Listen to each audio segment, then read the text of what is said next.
에서와 야곱이라는 제목으로 하나님 말씀 전하겠습니다. 여러분 소리 잘 들리시나요? 잘 들려요? 저만 안 들리는군요. 에서와 야곱이라는 제목으로 하나님 말씀 전합니다. 중국 송나라 때 이방이라는 사람이 지은 태평어람이라는 책에 다음과 같은 이야기가 전해지고 있는데요.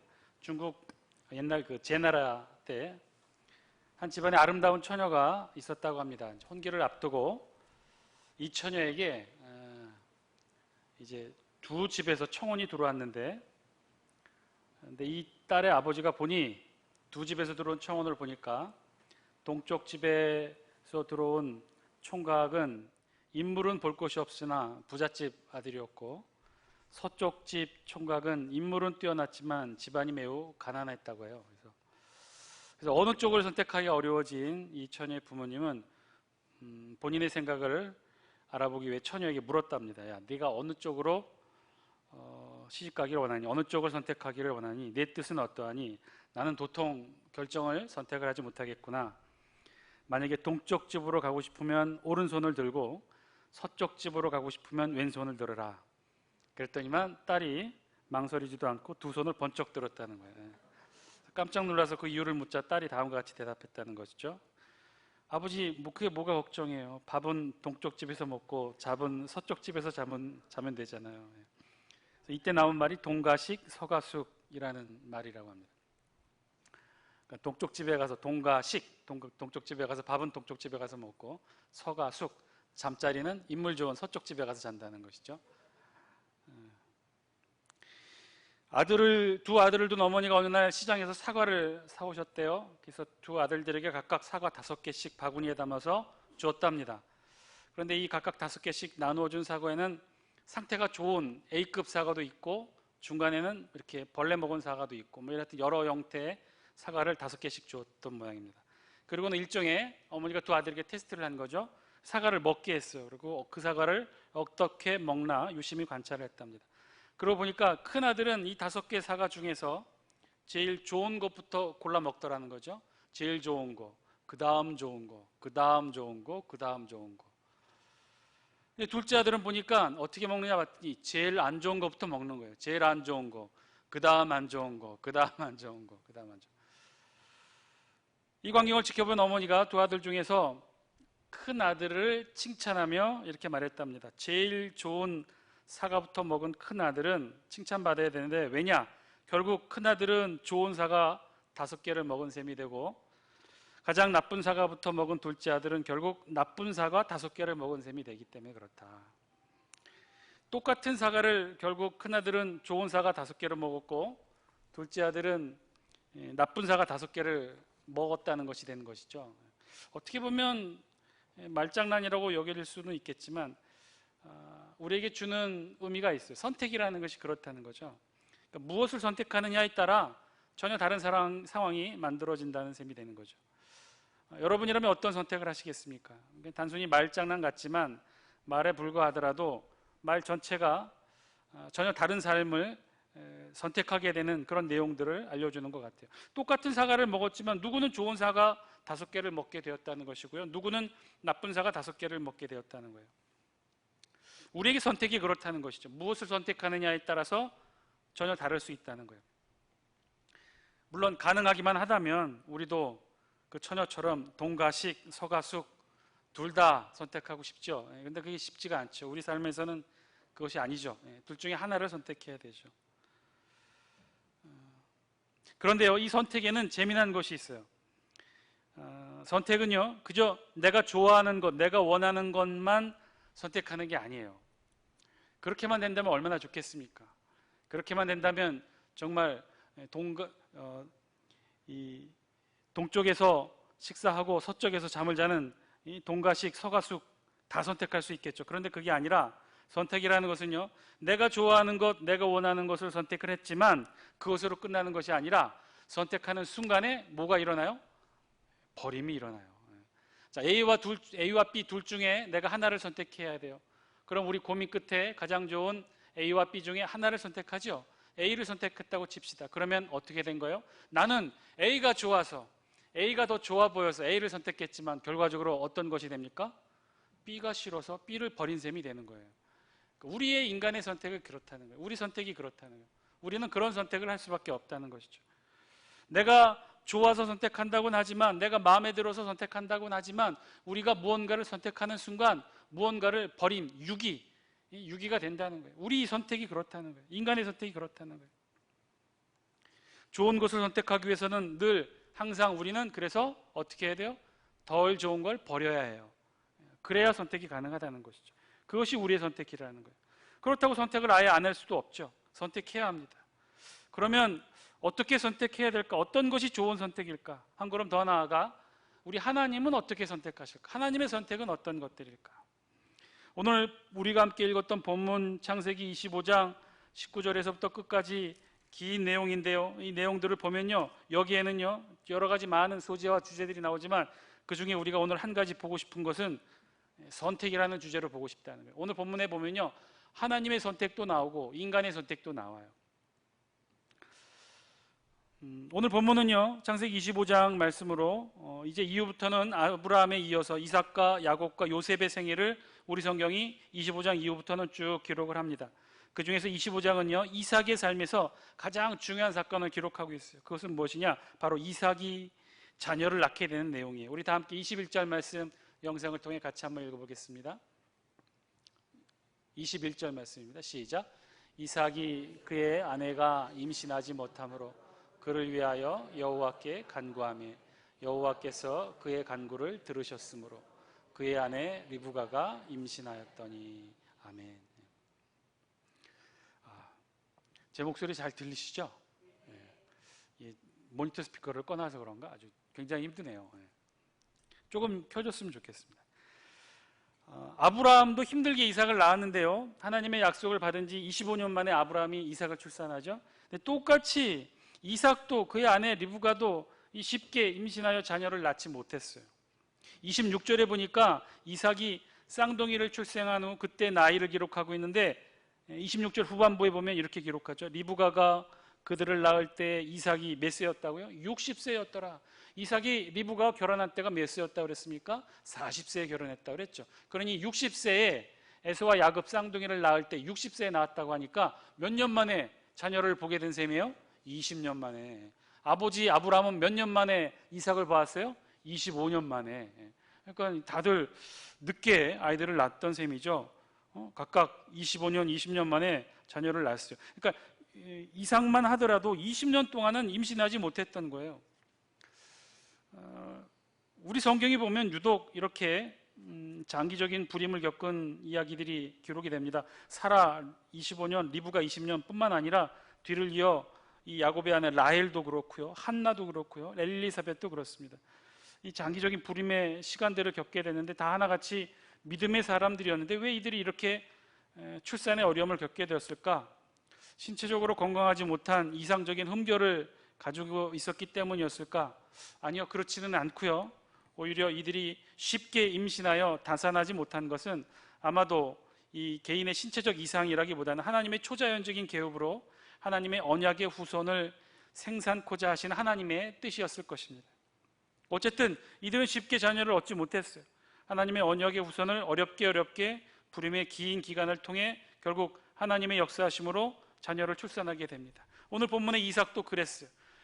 그렇게 20년 만에 출산을 하게 됐는데 아유 기쁜 것은 그 태 속에 쌍둥이들이 출산하게 되었다는 거예요. 그래서 뱃속에 임신해 보니 뱃속에 쌍둥이가 임신했다는 거예요. 그런데 우리 성경에 보니 이 뱃속에 이 쌍둥이가 서로 싸우게 되어 그래서 하나님께 이 리브가가 묻게 되었다는 거죠. 어떻게 물었느냐? 어떤 그 질문에 하나님이 이렇게 답변하셨어요. 23절 말씀입니다. 23절 우리 같이 한번 읽겠습니다. 시작. 여호와께서 그에게 이르시되 두 국민이 내 태중에 있구나. 두 민족이 내 복중에서부터 나누이리라. 이 족속이 저 족속보다 강하겠고 큰 자가 어린 자를 섬기리라 하셨더라. 아멘. 두 민족이 복중에서 나누게 된다. 그 두 민족은 에서와 야곱을 가리키고요. 이들이 조상이 된 각각 민족, 에돔 족속과 이스라엘 족속이 서로 나뉘어 싸우게 된다라는 것을 우리 하나님의 말씀을 통해 예언해 주시죠. 그러면서 끝에 보면 어떻게 되느냐? 이 족속이 저 족속보다 강하겠고 큰 자가 어린 자를 섬기리라. 이 하나님의 예언의 말씀으로 23절이 기록이 됩니다.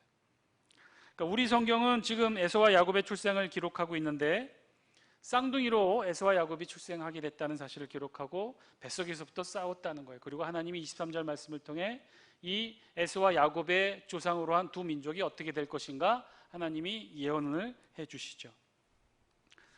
에서와 야곱은 쌍둥이였는데 아마도 일란성이 아니라 이란성 쌍둥이였던가 봐요. 왜냐하면 이 성경이 묘사하는 이 에서와 야곱의 모습이 매우 달랐어요. 25절, 26절 우리 같이 한번 읽겠습니다. 영상을 통해 함께 읽겠습니다. 시작. 먼저 나온 자는 붉고 전신이 털옷 같아서 이름을 에서라 하였고 후에 나온 아우는 손으로 에서의 발꿈치를 잡았으므로 그 이름을 야곱이라 하였으며 리브가가 그들을 낳을 때 이삭이 60세였더라. 아멘. 에서와 야곱의 모습을 설명하고 있죠. 에서의 모습이 어떻다는 거예요? 몸이 다 붉었다. 그리고 전신이 털옷 같았다. 그러니까 털이 많았다는 거죠. 붉다라는 표현은요, 몸 전체에 붉은 빛깔을 띠고 있었음을 말하는 건데 이거는 보기 흉측함을 의미하는 표현이 아니라 건강하고 예쁜 용모를 뜻할 때 이런 표현을 썼다는 거예요. 우리 대표적으로 성경의 인물 가운데 붉다고 표현한 인물이 누구가 있었죠? 다윗이 그러하죠. 다윗이 몸이 붉었다고 우리 성경에 표현하죠. 아름다운 용모, 하여튼 건강하고 예쁜 용모를 지칭할 때 이렇게 붉다라고 표현했는데 이 에서가 그랬다는 거예요. 용모가 좋았다는 거죠. 이것으로 보아 에서의 모습은 야곱보다는 잘생겼고 그리고 털도 많아서 열정적이고 야성적인 모습마저도 갖췄던 것 같아요. 반면에 야곱의 모습은 우리 성경이 어떻게 표현했느냐? 그의 외모의 모습은 별다른 설명이 없고 단지 우리 성경이 어떻게 야곱을 묘사했냐면 발꿈치를 잡은 자라고 표현을 해요. 야굽이란 단어의 뜻이 그래요. 발꿈치를 잡았다. 발꿈치를 잡았다. 근데 이는 이중적인 의미를 가지고 있는데요. 야곱이 쌍둥이여서 에서가 출산한 이후 바로 뒤이어서 에서의 발꿈치를 잡고 야곱도 뒤따라 출산했음을 의미하는 그런 내용도 돼요. 근데 보통의 경우 여러분 저도 쌍둥이를 낳아보진 않아서 보통 쌍둥이 출산하면 그 간격이 얼마나 되나요? 이렇게 바로도 나오나요? 이렇게 연이어서 에서 나오고 그 발꿈치를 잡고 야곱도 나오고 그런 경우가 있나요? 굉장히 드문 예라고 해요. 보통의 경우 쌍둥이를 출산할 때 우리 교회는 쌍둥이 없죠. 예. 아, 있어요? 몰라요. 저는 몰라요. 누구요? 아, 연이연수가 있군요. 그렇군요. 예. 그렇군요. 연이연수는 어떤가요? 얼마나 간격 두고 나왔나요? 지금 안 나오셨군요. 예. 근데 보통은 이제 1시간 정도 간격을 두고 나온다고 해요. 그렇겠죠. 예. 태문이 열려서 간신히 하나 나왔는데 이렇게 또 아무리 열려 있다고 바로 나오지는 않겠죠. 그래서 보통은 이제 1시간 간격, 쌍둥이라 하지만 1시간 정도 시차를 두고 나오는데 오늘 성경에 보면 이렇게 나왔다는 거죠. 하나가 나오고 끊기지 않고 바로 발뒤꿈치를 잡고 나왔기 때문에 이 야곱의 이름을 야콥, 발뒤꿈치를 잡은 자라는 뜻으로 그렇게 이름을 줬다는 것이고요. 또 한 가지 중의적 의미로 가지고 있는 건 야곱의 성격, 성품을 우리 성경이 묘사했다는 거예요. 이 이야기는 무슨 얘기냐? 이 야콥, 이 뜻은 발뒤꿈치를 잡은 자라는 뜻과 함께 또 어떤 뜻이 있냐면요. 뒤를 쫓는 자, 뒤를 막 쫓아가는 자, 그런 뜻이 담겨 있다고요. 그러니까 일종의 성품을 뜻하는 거죠. 아주 교활하고 집요하고 경쟁심이 강하고 집착이 있는 그런 성격을 묘사한다고 합니다. 그러니까 야곱이 그랬다는 거예요. 자, 이렇게 에서와 야곱이 이삭의 두 아들로 이 세상에 출생을 했어요. 그리고 이어지는 우리 성경 본문에서는 아주 중요한 두 교의 선택에 대해서 기록을 하고 있어요. 하나는 어떤 선택이 나오느냐? 에서와 야곱의 부모, 즉 이삭과 리브가의 선택이 나오고요. 두 번째는 에서와 야곱의 선택이 기록이 되어 있어요.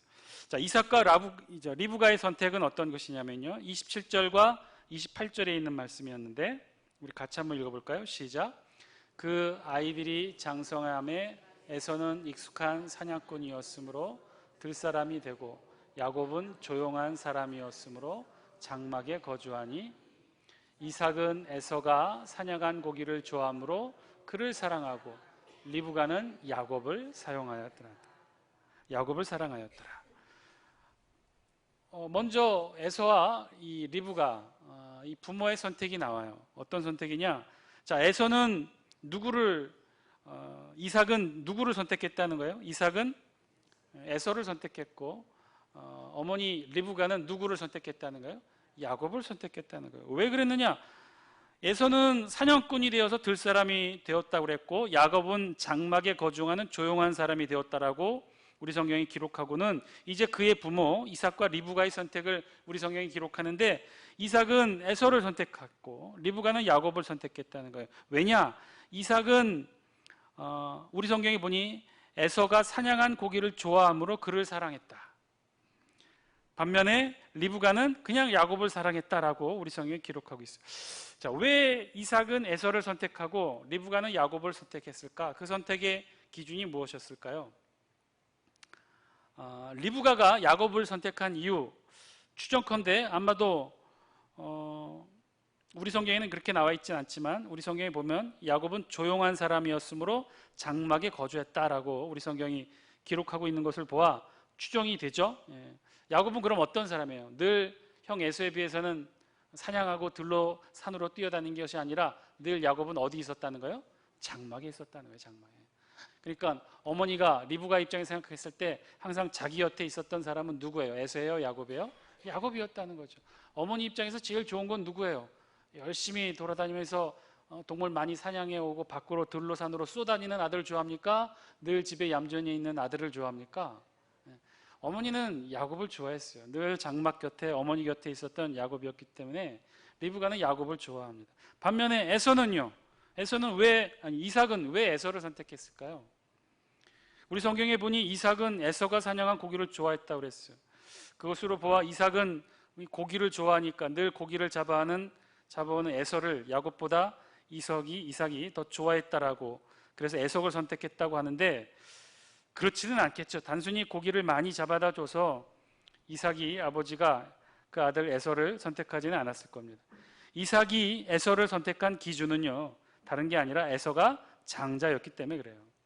이삭은 에서를 장자였기 때문에 선택했고, 리브가는 야곱을 늘 장막에 거주하며 어머니와 함께 있는 아들이었기 때문에 각자 선택한 거죠. 이삭은 에서를, 또 리브가는 야곱을 선택을 했어요. 이것이 오늘 본문에 나와 있는 첫 번째 인간의 선택입니다. 이삭과 리브가는요, 이래서 에서와 야곱을 선택합니다. 그런데 이 선택은 어떻게 되었나요? 결국 어떻게 되었습니까?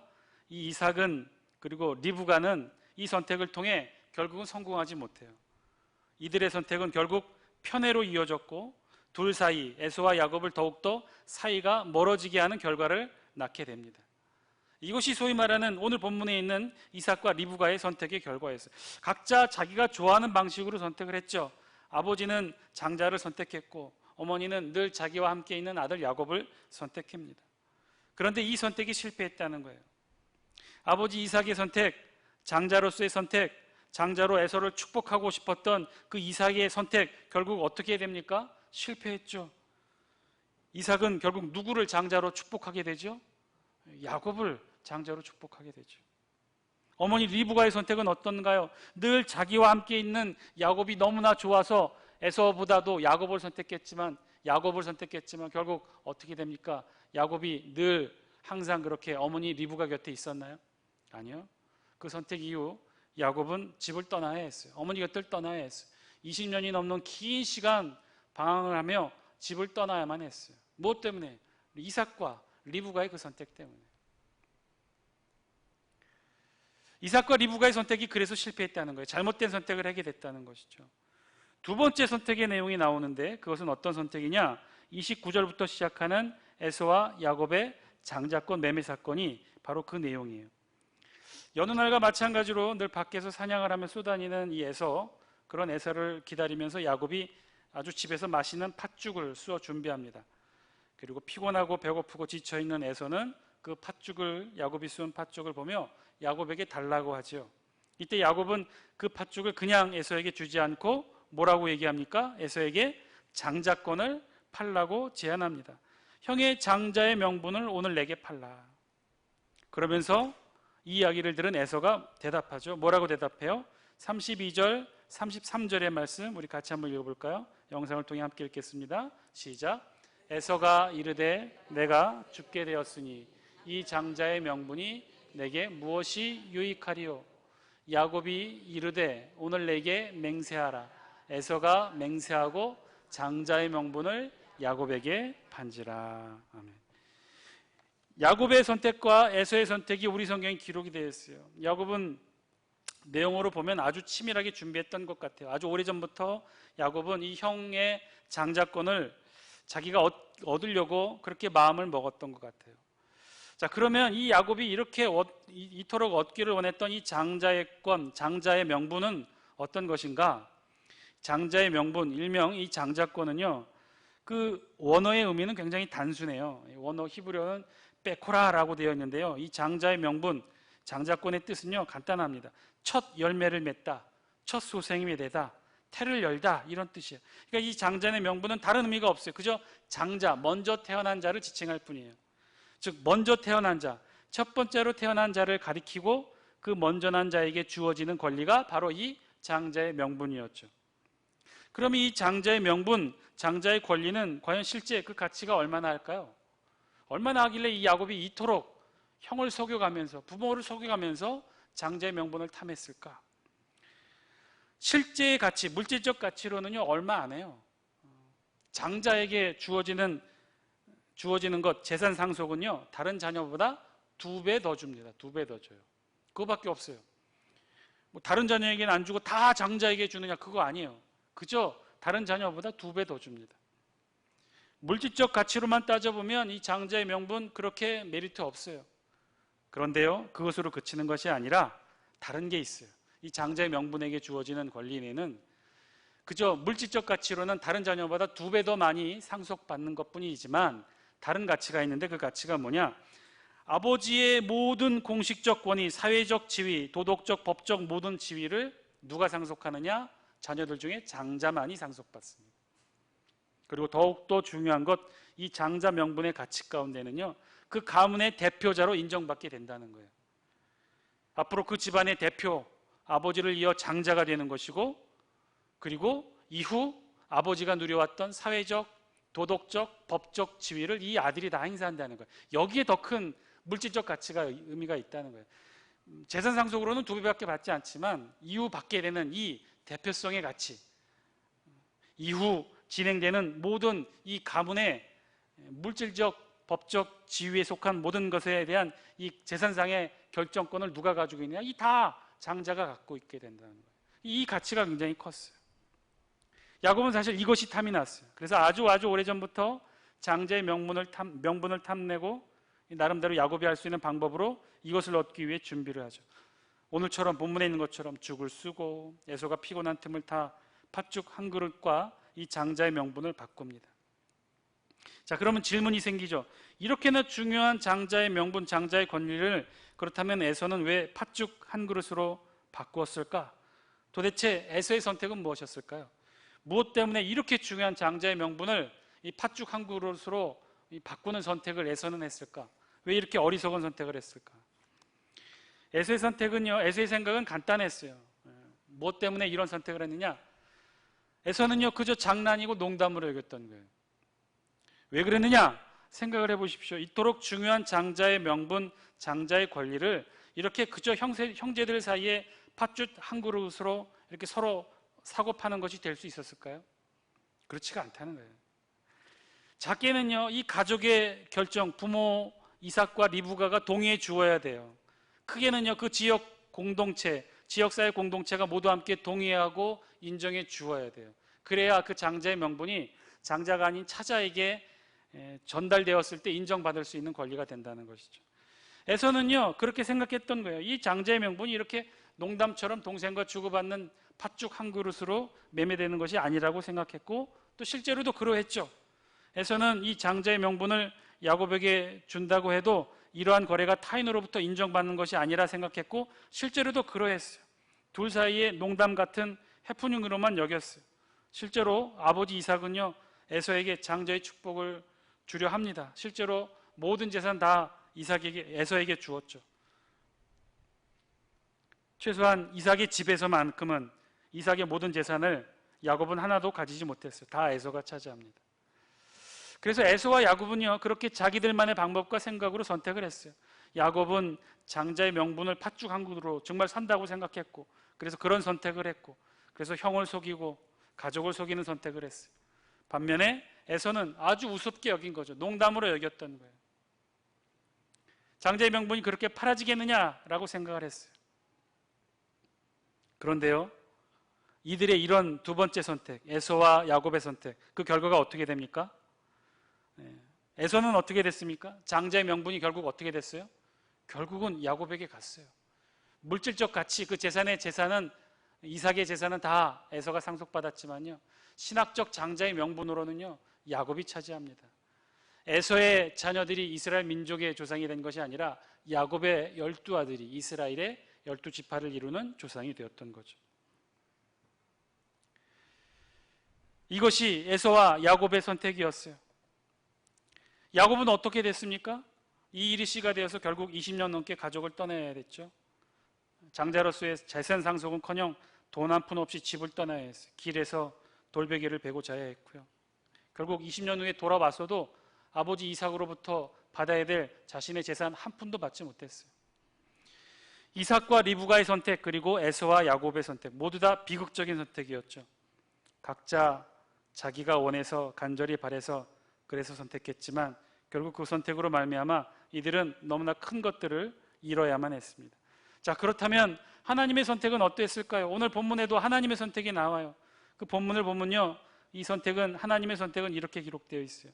우리 성경 23절에 있는 말씀인데 우리 23절 말씀 같이 한번 읽어보겠습니다. 영상을 통해 시작. 여호와께서 그에게 이르시되 두 국민이 내 태중에 있구나. 두 민족이 내 복중에서부터 나누이리라. 이 족속이 저 족속보다 강하겠고 큰 자가 어린 자를 섬기리라 하셨더라. 아멘. 하나님도 선택했어요. 하나님은 어떤 선택을 했어요? 하나님은 이미 복중에 이 쌍둥이 에서와 야곱 출생하기도 전에 이미 복중에서 선택을 하셨어요. 누구를 선택하셨어요? 큰 자가 어린 자를 섬기리라. 하나님은요, 이미 아주 오래전에 에서와 야곱이 출생하기도 전에 선택했어요.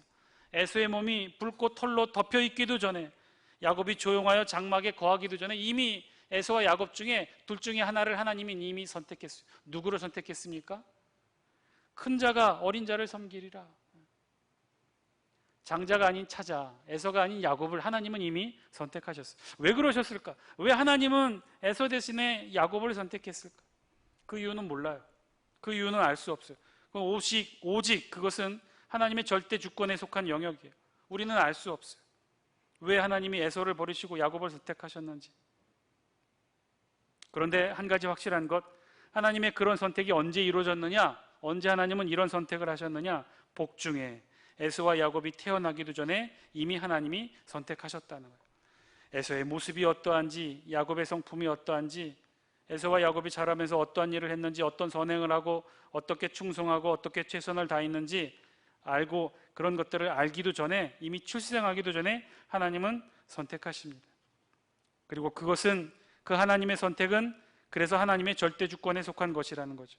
우리의 의지나 우리의 노력이나 우리의 선택과는 무관하게 하나님이 전적으로 하나님의 주권으로 선택하셨다는 거예요. 자, 그래서 하나님은 그렇게 야곱을 선택하셨어요. 그러면요, 야곱은 어떻게 했어야 됐을까요? 야곱은 어떤 선택을 했어야 옳았을까요? 오늘 본문에서처럼 형을 속이고 부모를 속이고 어떻게 해서든지 장자의 명분을 쟁취하는 그런 인간의 선택을 했어야 됐을까요? 아니요. 하나님이 이미 선택하셨다는 거예요. 에서가 아닌 야곱으로 이미 하나님이 야곱을 선택하셨다는 거예요. 오히려 야곱은요, 하나님의 선택을 믿지 못했고 기다리지 못했고 자신의 선택으로 더 어려운 길을 가게 되었죠. 집을 떠나야 했고 형을 등져야 했고 아버지 어머니의 임종도 보지 못하고 타국에서 그렇게 시간을 보내야 했어요. 사랑하는 장수교 성도 여러분, 오늘 본문을 통해 하나님께서 저와 여러분들에게, 우리에게 주시는 음성을 들을 수 있게 되길 바랍니다. 하나님은요, 이미 선택하셨다는 거예요. 아주 오래전에 선택하셨어요. 누구를 선택하셨느냐? 저와 여러분들을 선택했다는 거예요. 이유는 묻지 마세요. 이유는 알 수 없어요. 세상에 다른 사람들이 많이 있잖아요. 에서와 같이 몸이 붉고 잘생기고 털도 있고 활동적이고 힘이 있고 능력이 있고 재능이 있는 세상에 많은 사람들이 있었어요. 그런데 하나님은 그들을 선택하지 않고 이 자리에 앉아있는 저와 여러분들을 선택했어요. 이유는 몰라요. 왜 저와 여러분들을 선택했는지 그 이유는 몰라요. 그저 전적인 하나님의 주권의 결정이었죠. 자, 이제 우리도 뭔가를 해야 돼요. 우리도 그럼 어떻게 해야 될까요? 오늘 말씀을 통해 하늘의 지혜를 깨닫는 저와 여러분이 되시길 바랍니다. 우리도 본문처럼 어떻게 해야 될까요? 야곱처럼 우리 나름의 선택을 해야 될까요? 우리도 속임과 겉모술수로 팥죽으로 우리가 얻어야 될 것 장자의 명분을 형을 속이고 부모를 속이면서 그렇게 쟁취해내야 될까요? 아니요, 그렇지 않다는 거예요. 그러지 말라는 거예요. 오늘 성경이 저와 여러분들에게 주시는 메시지는 그거예요. 선택은 이미 하나님이 하셨다는 거예요. 하나님이 저와 여러분들을 오래전에 선택하셨다는 거예요. 우리는 그저 야곱처럼 또 다른 인간의 선택을 해서 더 어렵고 힘든 길로 돌아가는 것이 아니라 어떻게 해야 되느냐? 기다리라는 거예요.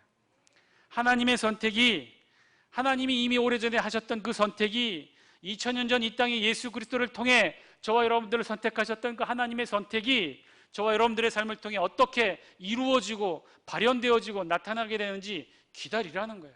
믿음을 가지고 기다리라는 거예요. 우리가 애써 우리의 노력으로 불완전하고 불필요한 우리의 선택으로 누군가를 속이고 빼앗고 거짓으로 나쁘게 하는 우리의 노력에 우리의 선택으로 하나님의 선택을 만들어가려 하지 말라는 거예요. 그렇게 하지 않아도 하나님이 다 하신다는 거예요. 하나님이 이미 저와 여러분들을 선택하셨으니까 하나님의 방법으로 이끌어 가실 거예요. 저와 여러분들의 인간의 방법이 아닌 하나님의 방법으로 만들어 가신다는 거예요. 그 하나님의 선택을 기다리라는 거예요. 오늘 이 시간 저와 여러분 함께 기도하기를 원합니다. 이 기도 제목 놓고 함께 기도하기 원합니다. 하나님 이미 오래전에 저와 여러분들을 선택하셨어요. 그리고 그 선택으로 오늘 이 시간까지 저와 여러분들을 이끌어 주셨어요. 그러면요, 오늘 말씀을 통해 저와 여러분들이 깨닫게 되길 원합니다.